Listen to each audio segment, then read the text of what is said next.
Wallace Stevens is a great poet whose highly individual style and concerns were unlike those of any other figure in modern American literature. He is one of the great writers of the American 20th century. He is also one of the most difficult. Along with T.S. Eliot, Stevens has become the representative figure of modernist poetry. Today, there is a large academic industry devoted to studying his work, but during his lifetime, Stevens was considered a poet's poet. That is, a writer whose primary appeal is to other poets and not to the general reader. He was often dismissed as an aesthete and escapist. Stevens did not dispute these assessments. He never complained about neglect. He never worried about how many people read his poetry.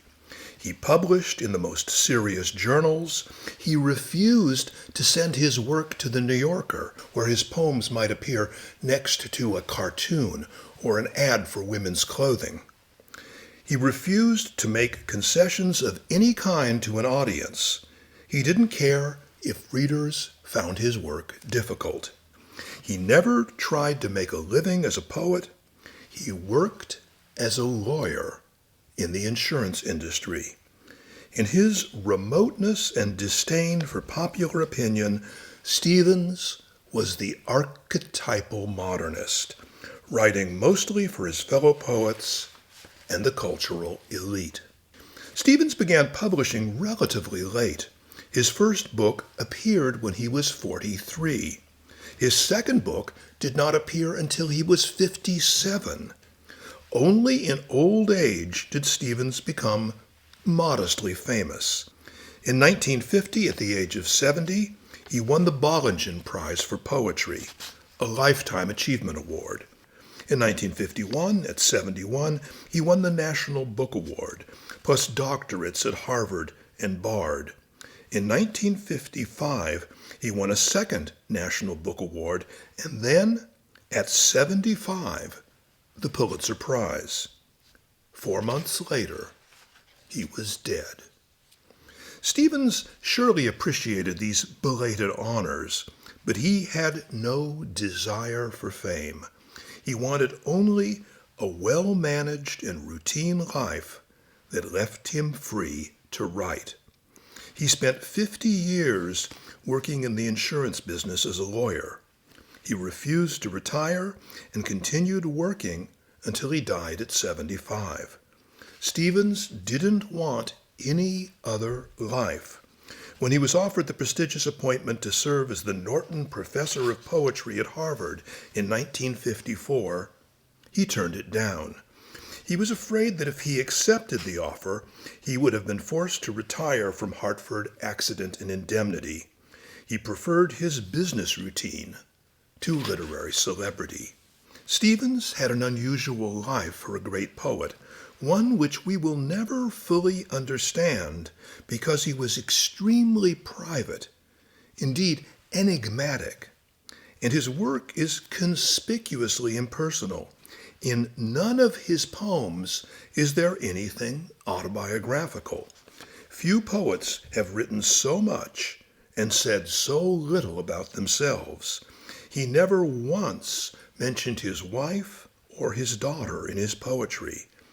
Stevens was a successful insurance lawyer. He consciously divided his business and literary lives. Visiting Yale late in his life to give a lecture, Stevens opened his briefcase and showed it to a professor. "Now," he said, "you see everything is neatly sorted out here. In this compartment is my insurance business. Over here in this compartment is my lecture and some poems I want to read. I keep them completely separated." Stevens liked the money he earned in business, and he liked the routine of a steady job and regular hours. His personal life was financially comfortable and privately unhappy. Stevens and his wife did not get along, but they did everything in their power to hide their marital problems from the world. They were very discreet in their private lives in the old-fashioned manner. Their domestic lives were nobody's business but their own. You see this reticence, this need for privacy, in both Stevens' life and work.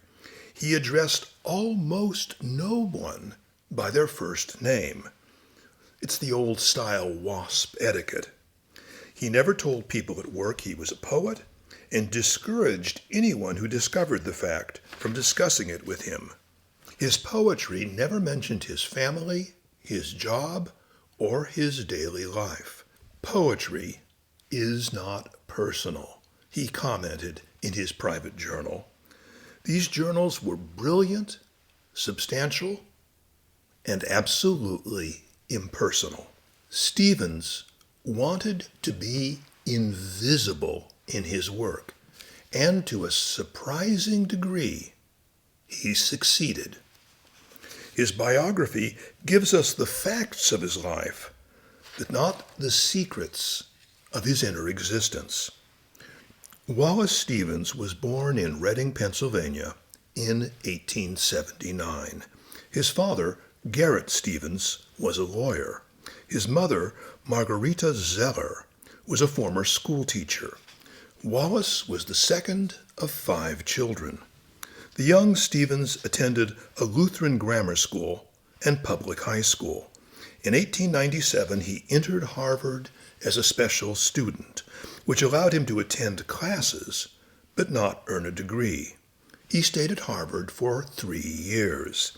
He became the president of the literary magazine, The Advocate, where the young Stevens published prose and poetry, and he studied with the famous Spanish-American philosopher-poet George Santayana. In 1900, Stevens moved to New York to become a journalist. He said that his life goals were to travel, write, and live in a cultural capital. As an adult, he would achieve only one of these goals. Stevens wanted to be a freewheeling bohemian, but he also craved the middle-class comforts and security. After 1 year of trying to live as a journalist, he decided to go to law school. He entered New York Law School and graduated in 1903, and then clerked for a New York lawyer. His future plans were clear. He would live and work in New York City, America's cultural capital. In 1904, after passing the New York bar exam, he went home to Reading, where he met Elsie Kachel, the prettiest girl in Reading. He was 25. She was 18. Coming from a poor family, Elsie may have been born illegitimate, a terrible social stigma in that time and place. She had only a grammar school education, which disturbed Stevens' highly educated family. Elsie had also worked as an artist's model, a slightly scandalous profession at the time. We still know her image for non-literary reasons. Elsie served as the model for both the Mercury dime and the Standing Liberty $50.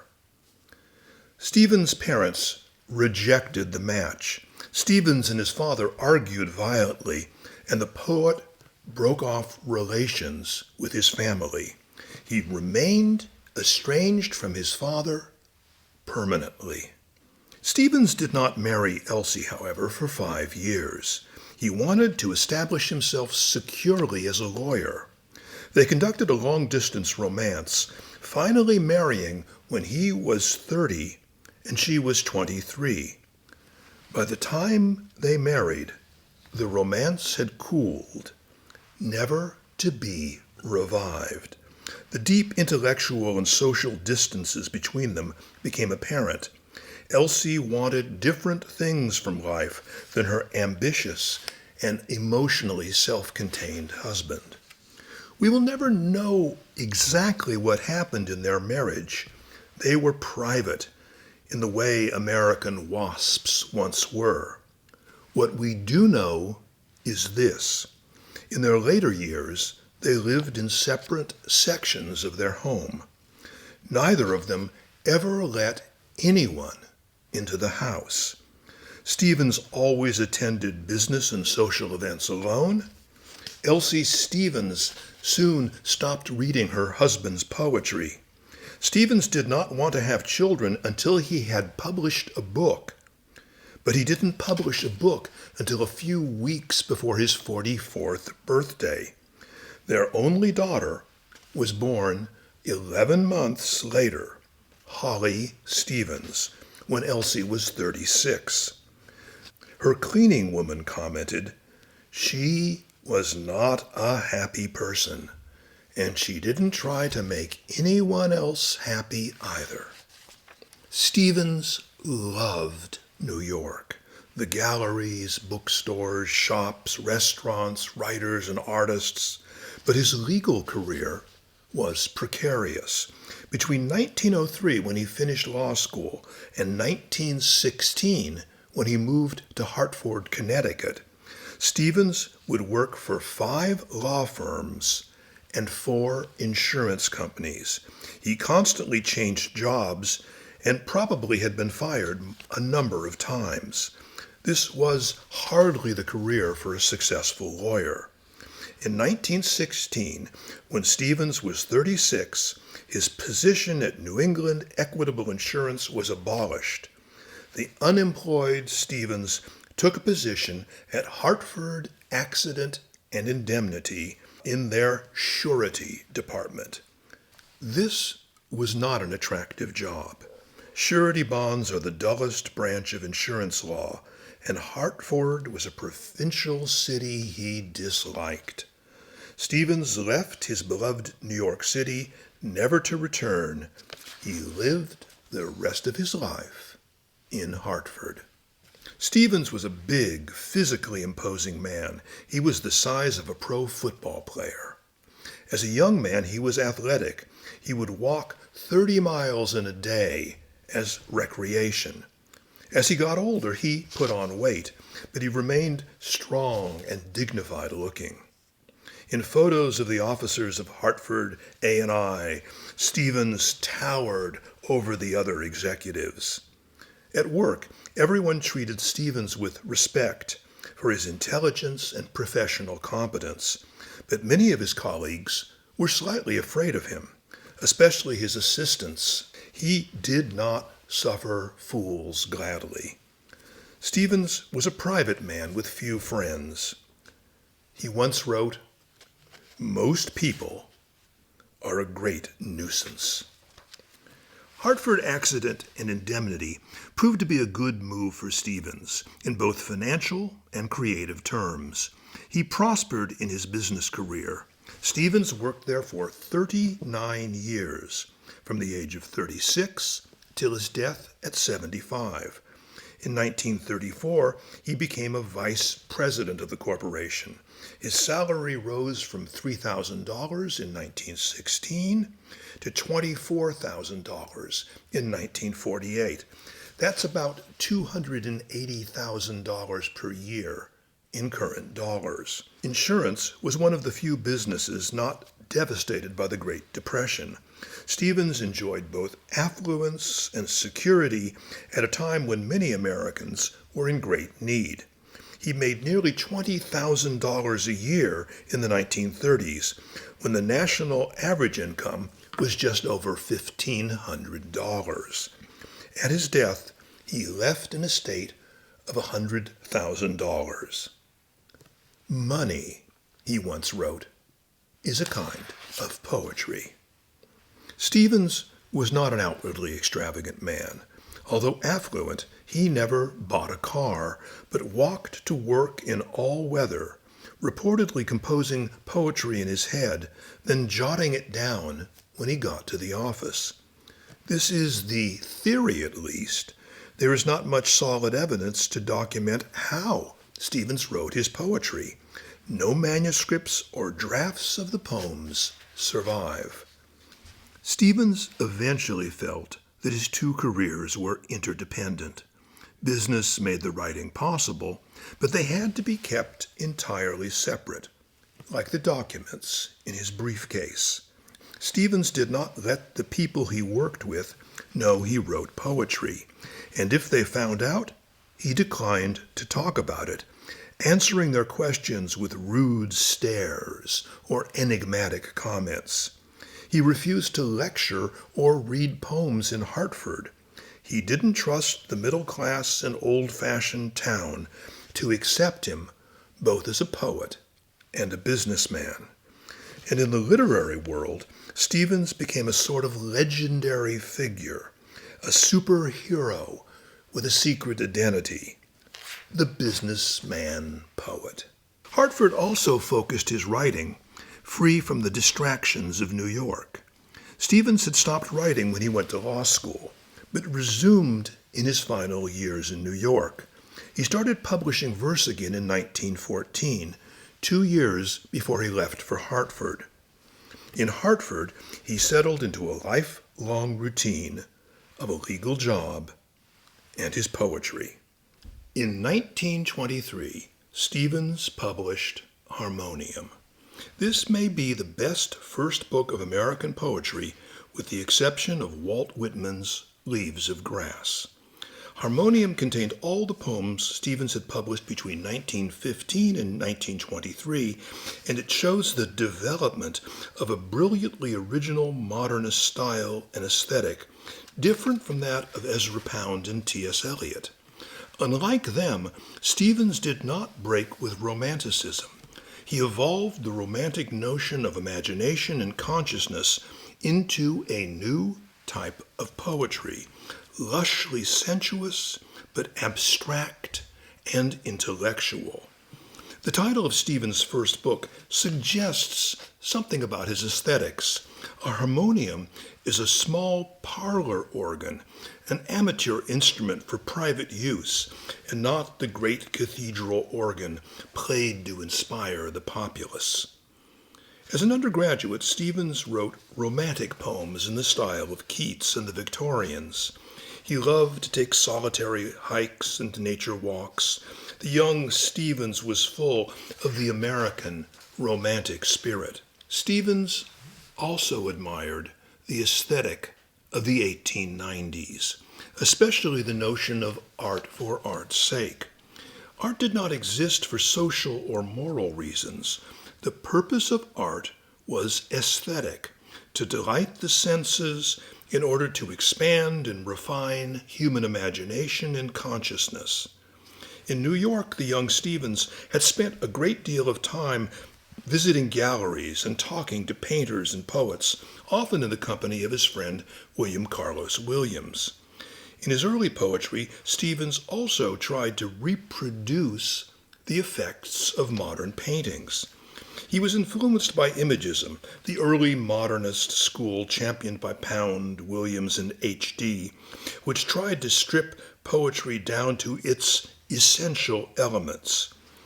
Imagism promoted short, direct poems in free verse that presented the thing itself, usually in sharp visual images without commentary or moralization.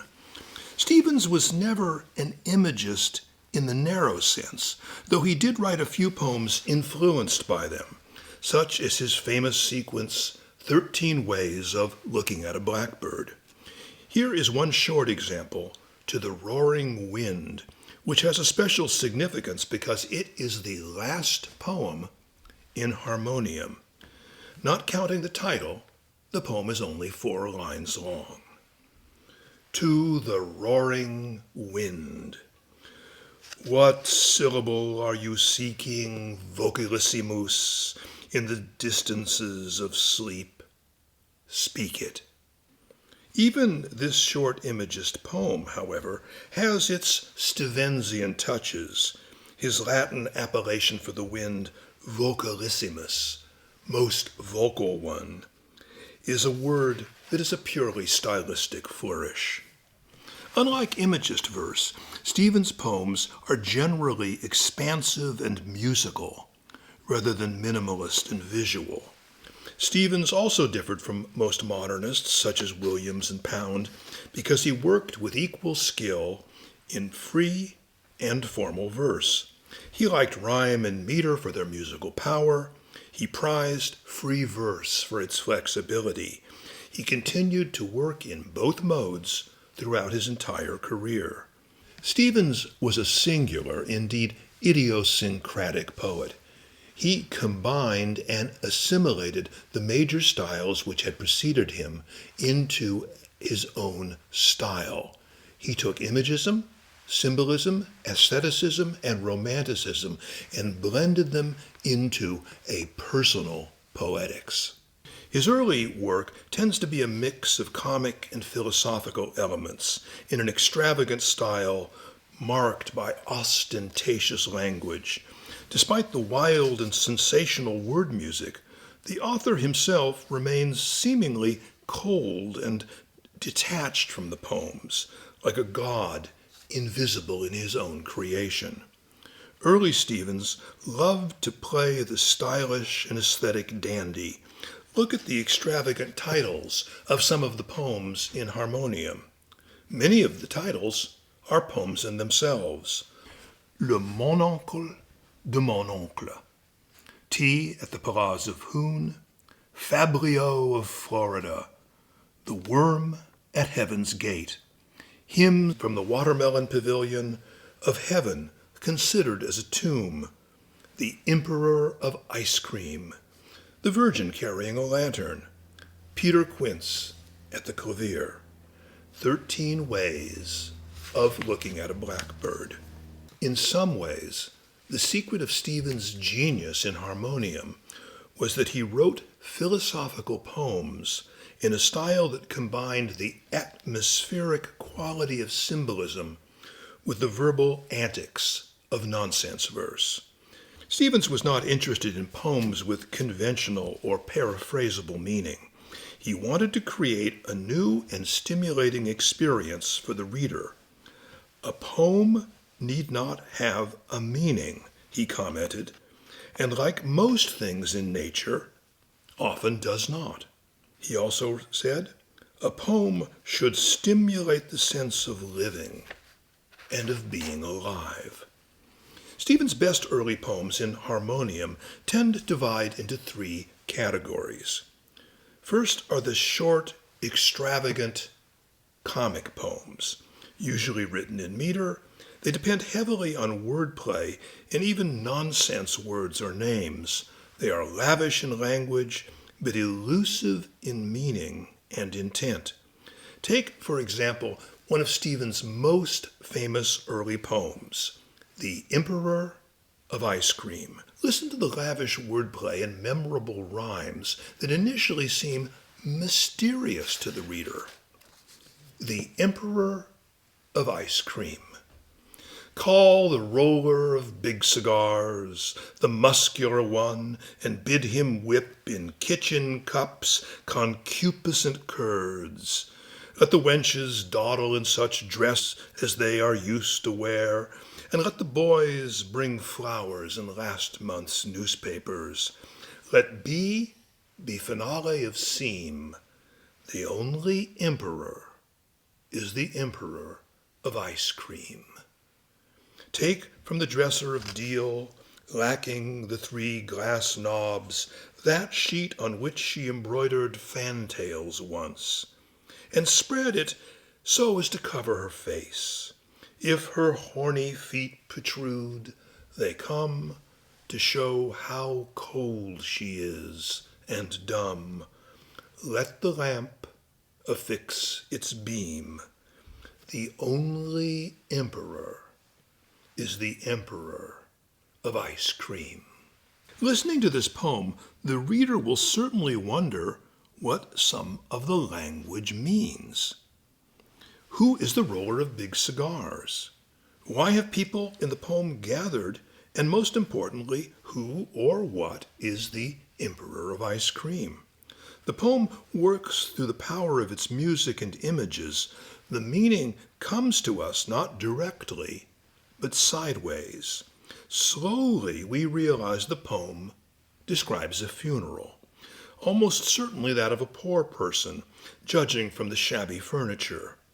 The wordplay is slightly rude and grotesque. The roller of big cigars is probably the undertaker, who helps conduct the funeral. And the emperor of ice cream? We know this figure mostly from the poem's advice. Let be finale of seem. The only emperor is the emperor of ice cream. That seems to suggest that we should let the present moment of existence be the ultimate insight. That is to say, we should recognize that the transitory parts of our physical existence are the greatest things about existence. As Stevens later wrote in a poem, the greatest poverty is not to live in the physical world. The emperor of ice cream is therefore not a simple death figure, as some critics assume. The emperor is a symbol, a mysterious but memorable image of the delicious pleasures of life that melt away as they are experienced and must end with death. The second type of work in Harmonium are long meditative poems. They are usually written in blank verse, the same unrhymed iambic pentameter favored by the more philosophical romantic poets such as William Wordsworth. These poems have an open discursive structure, and they are often subdivided into stanzas of equal length, like verse paragraphs. The greatest of these in Harmonium is Sunday Morning, but others in the mode include The Comedian as the letter C and Le Mononcle de Mon Oncle. This discursive and meditative mood becomes the major style in Stevens' later work. These poems include the great poetic sequences, The Man with the Blue Guitar, Credences of Summer, Notes toward a Supreme Fiction, and Esthétique du Mal. Only at the end of his life does Stevens leave this mature style and experiment with a short poem again. Poetry readers recognize this style as the characteristic sound of Wallace Stevens. It is the intimate music of thought coming into language. The special power of this style is that it is simultaneously intellectual and sensuous. Listen to this stanza from Sunday Morning. Is there no change of death in paradise? Does ripe fruit never fall? Or do the boughs hang always heavy in that perfect sky, unchanging, yet so like our perishing earth, with rivers like our own that seek for seas they never find, the same receding shores that never touch with inarticulate pang? Why set the pear upon those river banks, or spice the shores with odors of the plum? Alas, that they should wear our colors there, the silken weavings of our afternoons, and pick the strings of our insipid lutes. Death is the mother of beauty, mystical within whose burning bosom we devise our earthly mothers waiting sleeplessly. The third style is Stevens' expansion of the imagistic manner into a larger lyric form that has a strong intellectual element. These poems are usually written in free verse, with plain diction and little wordplay. They are powered by unexplained visual images that suggest broader meanings. The style created some of Stevens' most popular poems, including The Snowman, 13 Ways of Looking at a Blackbird, Domination of Black, Anecdote of the Jar, and Disillusionment of 10 O'Clock. In this style, Stevens never tells you what he means. He only suggests it through imagery and sound. Here is Disillusionment of 10 O'Clock, a poem about the haunted houses of suburbia, in which there are no ghosts, only people without imagination. Disillusionment of 10 O'Clock. The houses are haunted by white nightgowns. None are green, or purple with green rings, or green with yellow rings, or yellow with blue rings. None of them are strange with socks of lace or beaded centaurs. People are not going to dream of baboons and periwinkles. Only here and there, an old sailor, drunk and asleep in his boots, catches tigers in red weather. The poem is full of colors. 8 different color words occur in the first 6 lines: white, green, purple, yellow, blue, pure or in various combinations. The main point of the poem is never made explicitly. It is only implied in the litany of colors, most of which, and this is odd, are not present in the scene being described. Disillusionment of 10 O'Clock is a colorful poem about the absence of color. The suburbanites wear only white nightgowns. They are the ghosts haunting their own homes. Harmonium was a book with low sales, but it had a huge impact on other poets. Stevens became the great poet's poet of the period, a status that satisfied him.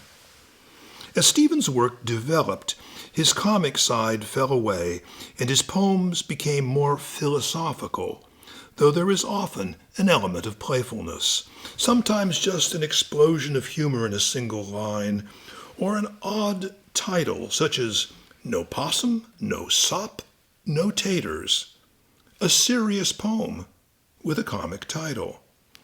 It often seems as if the older Stevens wanted to remind himself of the wild imagination of his younger years. His later poems are mostly meditative and philosophical.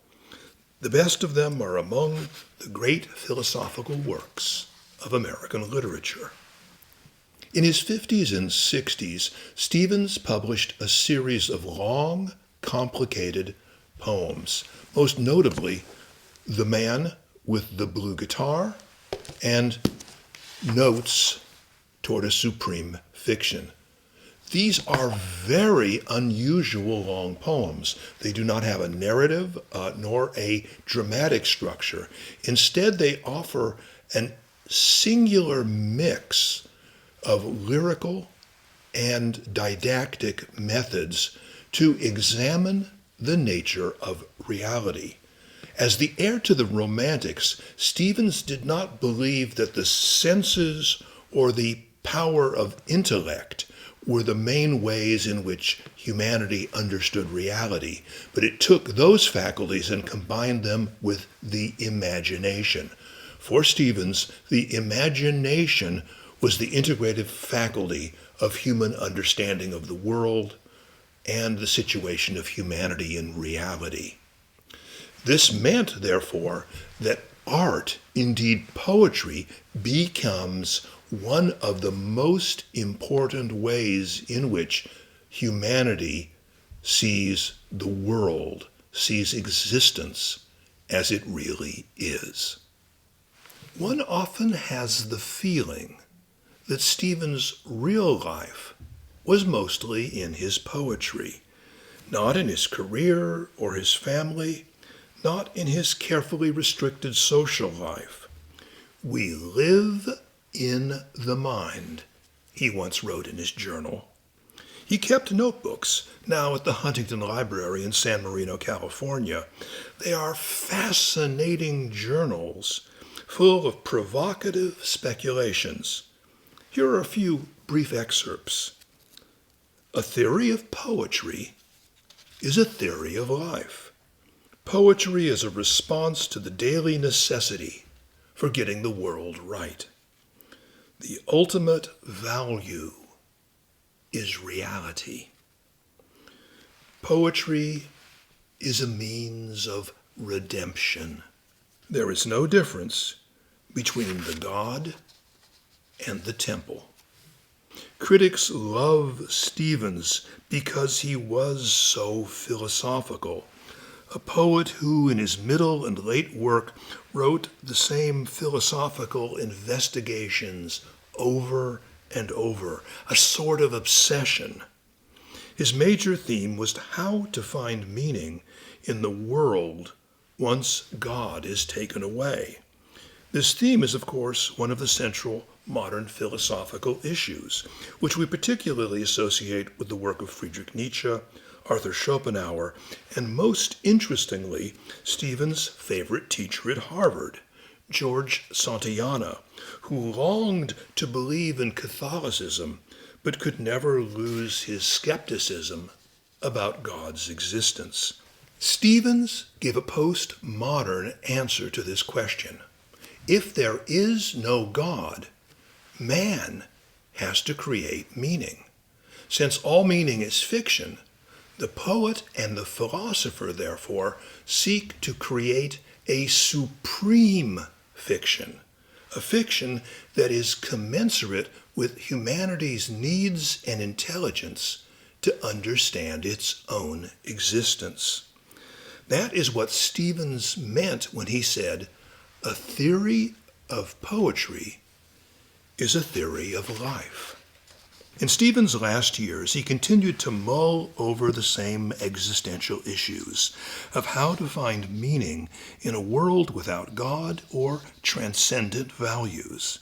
After meditating for half a century on what to do in a world without God, Stevens made a dramatic choice. On his deathbed, he became a Roman Catholic. On the brink of oblivion, he took a leap of faith. A few critics dispute this fact, but the evidence seems clear. For years he had discussed religion with his business associates, and on trips he would often visit churches, especially Catholic churches, to sit alone and meditate. Poetry is a means of redemption, he wrote. Stevens' deathbed conversion suggests that ultimately he was unsatisfied by a vision of existence that rested only on human fictions. He longed for a more objective, transcendent sense of reality. The central word in Stevens' idea about poetry was not beauty or music, vision, or emotion, it was reality. The ultimate value is reality, he wrote. Having spent his entire adult life pondering these issues and staring into an existential void, he took what the Danish philosopher Søren Kierkegaard called the leap of faith. The biographical fact of his conversion, or at least his deathbed baptism, actually enriches our understanding of his poetry, because we now see that Stevens considered both sides of this existential debate.